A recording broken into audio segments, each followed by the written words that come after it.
On the other hand, choosing Molina again. Dumublis lang sa kamay. Nadulas lang sa block. Pero good point for San Beda. Definitely, FEU, hindi nila in-expect yun. Akala nila patay na eh. But then we have Angel Habacon at the back with a solid defense. Back to a 2-point game here in set number 2. Over Seed. Good save, courtesy of Suplico. Angel Habacon setting it up, choosing Cat. Miranda, Devosora, no. De La Cruz. Sabi na nga ba, gusto talaga ng San Beda naghahabol eh. They like it that way. Solid setup here for the ladies in white and red, while FEU brings out the big guns.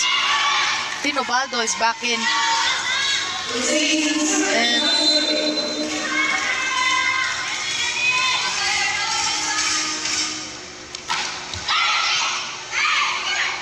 And reverse setup. Nalulo doon itong si Pendoy. Just like that, tabla at 19. tied up at 19. Alam ko, hindi lang ako nag-i-enjoy ng laro na to eh. Yep, of course, our volleyball fans as well. Ang layo ng hinabol ng San Beda.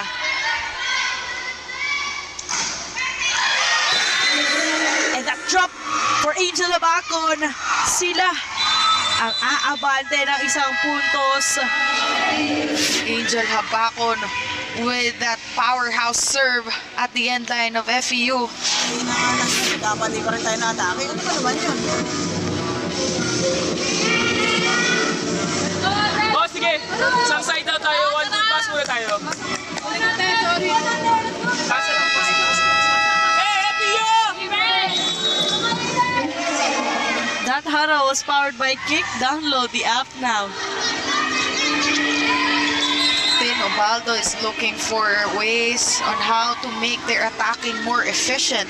Because San Beda has been reading them well enough, not only on the net, but also on the floor defense.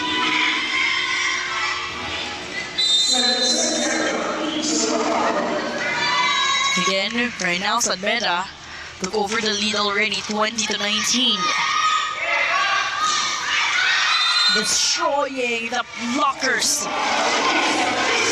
Sora smashing